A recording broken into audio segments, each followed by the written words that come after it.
अस्सलाम वालेकुम दोस्तों ड्रामा अर्तगल तो आप लोग देखते होंगे PTV पर अभी जो चल रहा है, लेकिन आप लोगों को ये पता नहीं होगा कि ये ड्रामा अर्तगल किस सुल्तानत के बारे में बनाया गया है और कैसे ये बनाया गया है।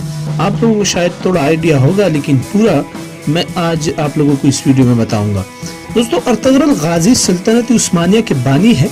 आपकी पैदाइश 1191 ईस्वी में हुई और वफात 1280 ईस्वी में हुई। कुछ किताबें 1281 भी बताते हैं।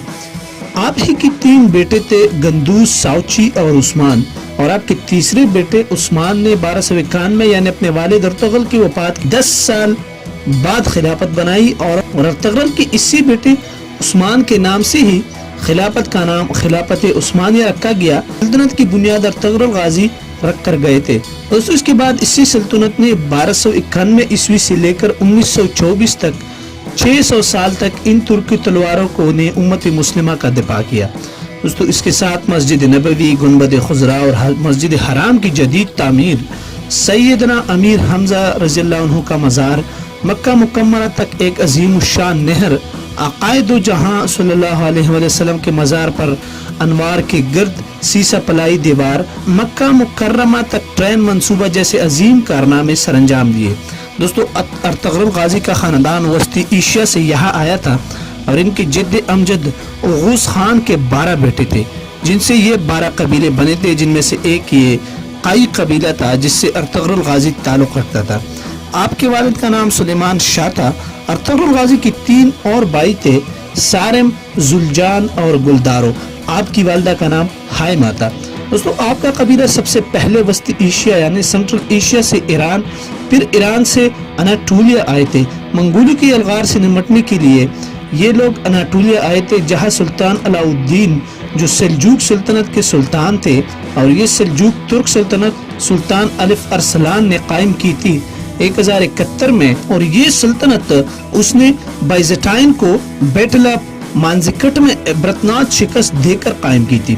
और सुल्तान अलिफ अरसलान तारीख की बहुत बड़ी शख्सियत थे, और इसी सल्तनत के आगे जाके सुल्तान अलाउद्दीन बने थे।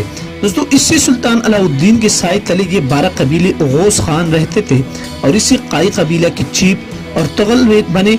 और अपने वालिद सुलेमान शाह की वफात के बाद सबसे पहले अहलत आए थे, और फिर अहलत से हलब गए थे। फिर 1232 में जहाँ सुल्तान सलाहुद्दीन अय्यूबी के पोते अल अजीज की हुकूमत थी, वहाँ चले गए। दोस्तों, सबसे पहले अर्तगरल ने अल अजीज को इसके महल में मौजूद गद्दारों से निजात दिलाई, फिर इससे दोस्ती की। फिर सुल्तान अलाउद्दीन की भतीजी हलीमा सुल्तान से शादी की, जिससे आपको 3 बेटे हुए। अयूबियों और सल्जूकियों की दोस्ती करवाई। सलीबियों के एक मजबूत किले को फतह किया जो हलब के बहुत करीब था। उसके बाद अर्तगरल सुल्तान अलाउद्दीन के बहुत करीब हो गया। दोस्तों, इसके बाद मंगोलों की अलगार करीब हुई तो अर्तगरल गाजी ने मंगोल के एक अहम लीडर नोयान को शिकस्त दी। नोयान मंगोल बादशाह उक्ताई खान का राइट हैंड था। उक्ताई खान चंगेज खान का बेटा था, और इस उक्ताई का बेटा हलाकू खान था, जिसने बगदाद को इस कदर रोंदा था कि बगदाद की गलियां खून से भर गई थी और दरियाए फुरात सुर्ख हो गया था। दोस्तों, इसी नोयान को शिकस्त अर्तगरल ने दी थी, और फिर अर्तगरल गाजी अपने कबीले को लेकर सोगत आए, बिल्कुल कस्तंतनिया के करीब, और फिर पहले वहां बाज़ंतीन के एक अहम किले को फतह किया और यही तमाम तुर्क कबीलों को इकट्ठा किया। और सुल्तान अलाउद्दीन के बाद आपके बेटे गयासुद्दीन सुल्तान बन गए। दोस्तों, उनकी बेटी के साथ ही उस्मान की शादी हुई। एक जंग में सुल्तान गयासुद्दीन शहीद हो गए तो उस्मान गाजी सुल्तान बन गए, और इनकी नस्ल से जाके सुल्तान मोहम्मद फातिह रहमतुल्लाह थे, जिसने 1453 में जाके कस्तंतनिया फतह किया था। दोस्तों, तारीख में अर्तगरल गाजी जैसे जंगजू बहुत कम मिलते हैं, लेकिन हमारी नस्ल उनको जानती नहीं। बहुत बहादुर जंगजू थे आप। दोस्तों, हर बार ये जंगजू इस्लाम में गुजारा, और इस पर जिसने कुछ न कुछ इस्लाम के लिए किया, इसका एक रूहानी पहलू जरूर है। अब ये सीरीज पाकिस्तान की टेलीविजन पे नशर हो रही है, और मेरे ख्याल से ये सीरीज इस दौर के बेहतरीन सीरीज है, लिहाजा आप लोग भी इसे देखें और मुसलमानों के शानदार माजी और अक़दार को जानिए। दोस्तों, और आप लोगों से एक रिक्वेस्ट भी करता चलो, अगर आप लोगों ने अभी तक हमारा चैनल सब्सक्राइब नहीं किया तो प्लीज हमारा चैनल सब्सक्राइब करें। अपने दोस्त उस्मान को दीजिए इजाजत। अल्लाह हाफिज।